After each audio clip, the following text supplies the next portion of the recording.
হযরতে মূসা আলাইহিস সালাতু ওয়াস সালাম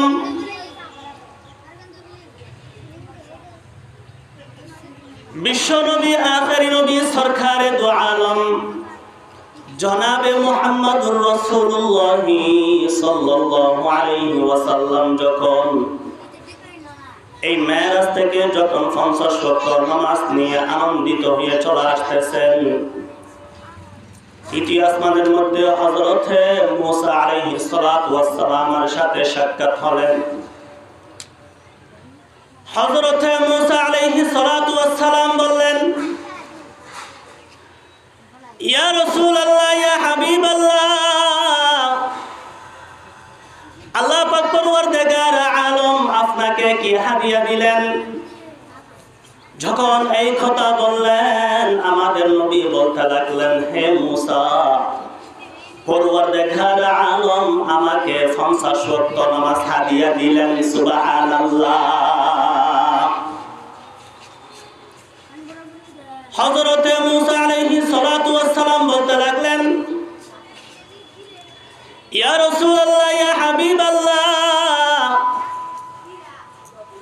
আল্লাহ পাক পরওয়ারদিগার আলম শুধুমাত্র আমাকে 3 ওয়াক্ত নামাজ হাদিয়া দিলেন, কিন্তু আমি আমার উম্মতকে এই 3 ওয়াক্ত নামাজ পড়াতে ব্যর্থ হলাম।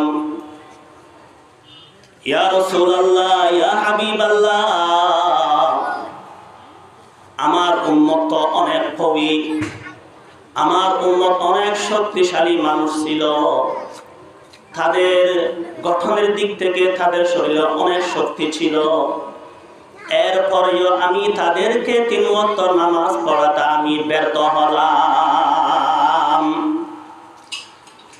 ইয়া রাসূলুল্লাহ, ইয়া হাবিবাল্লাহ, আপনার উম্মত তো আমার উম্মত হিসাবে একেবারে কমজোর, আপনার উম্মত তো একেবারে কমজোর, তারা দুর্বল, তাদের হায়াত কম, তারা কিভাবে এই 50 ওয়াক্ত নামাজ আদায় করবে আমার তো বোঝা আসতেছে না। আল্লাহর হাবিব বলতে লাগলেন, হে মূসা, তাহলে আমি কি করব?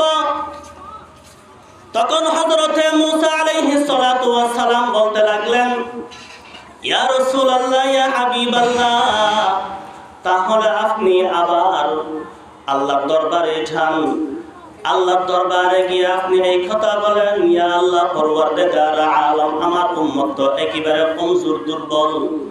হযরতে মূসা আলাইহিস সালাতু ওয়াস সালামের উম্মত ছিল খুবই শক্তিশালী, তারা শক্তিশালী থাকার সত্ত্বেও 3 ওয়াক্ত নামাজ তারা আদায় করে নাই। ইয়া রাসূলুল্লাহ, ইয়া হাবিবাল্লাহ, আমার উম্মত কমজোর হওয়ার কারণে, দুর্বল হওয়ার কারণে এই 50 ওয়াক্ত নামাজ কিভাবে আদায় করবে আমার বোঝা আসতেছে না। ইয়া আল্লাহ পরওয়ারদিগার আলম, এই 50 ওয়াক্তের মধ্যে আমার জন্য কিছু কমিয়ে দিন, তাহলে আমার উম্মতের জন্য সহজ হবে। আমার উম্মতরা কম হলে তাহলে পরিপূর্ণ এই নামাজগুলো আদায় করতে পারবে। যখন আল্লাহর হাবিব এই কথা বললেন, পরওয়ারদিগার আলম বললেন, তাহলে যাও, আমি তোমাকে 5 ওয়াক্ত কমিয়ে দিলাম, তুমি 45 ওয়াক্ত নামাজ নিয়ে তুমি চলে যাও।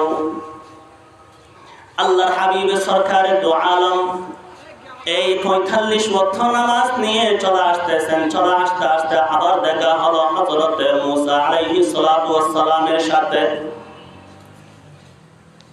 হযরতে মূসা আলাইহিস সালাতু ওয়াস সালামের সাথে যখন দেখা হলো, হযরতে মূসা আলাইহিস সালাতু ওয়াস সালাম আবার বলতে লাগলেন, ইয়া রাসূলুল্লাহ, ইয়া হাবিবাল্লাহ, কয় ওয়াক্ত কমিয়ে দিল? আল্লাহর হাবিব বলতে লাগলো, 5 ওয়াক্ত নামাজ কমিয়ে দিল। হযরতে মূসা আলাইহিস সালাতু ওয়াস সালাম আবার বলতে লাগলেন, ইয়া রাসূলুল্লাহ, ইয়া হাবিবাল্লাহ, আপনি আবার যান, আরো কমিয়ে নিয়ে আসেন। আল্লাহর হাবিব আবার গেলেন, আবার 5 ওয়াক্ত নামাজ কমিয়ে দিলেন। 40 ওয়াক্ত নিয়ে চলে আসলেন। আবার হযরতে মূসা আলাইহিস সালাতু ওয়াস সালামের সাথে দেখা, এই 40 ওয়াক্তর কথা যখন বললেন, হযরতে মূসা আলাইহিস সালাতু ওয়াস সালাম আবার পাঠালেন। আল্লাহর হাবিব সরকারে দু আলম তৃতীয়বার আবার গেলেন। যখন তৃতীয়বার আবার গেলেন, আরো 5 ওয়াক্ত নামাজ কমিয়ে দিলেন। এইভাবে আল্লাহর হাবিব পরওয়ারদিগার আলমের দরবারে 9 বার গেলেন। সুবহানাল্লাহ। যখন আল্লাহর হাবিব 9 নম্বর বার যখন গেলেন, ওই সময় পরওয়ারদিগার আলম বলতে লাগলেন, ইয়া রাসূলুল্লাহ, ইয়া হাবিবাল্লাহ, আপনি আমার কাছে আর আসিয়েন না।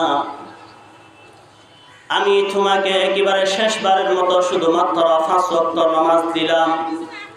এই 5 ওয়াক্ত নামাজ নিয়ে আপনি আপনার উম্মতের কাছে চলে যান।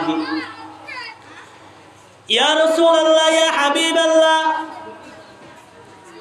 যখন আপনার উম্মতরা এই 5 ওয়াক্ত নামাজ আদায় করবে,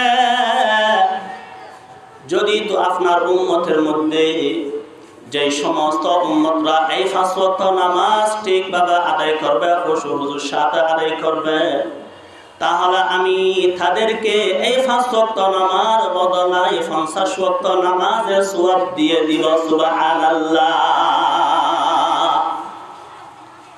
যদি তারা 5 ওয়াক্ত নামাজ যদি আদায় করে, এই 5 ওয়াক্ত নামাজের বদলায় আমি তাদেরকে 50 ওয়াক্ত নামাজের সওয়াব দিয়ে দিব। 1-10 মান জা বিল হাসানাতি ফালাহু 10 আমসালিহা।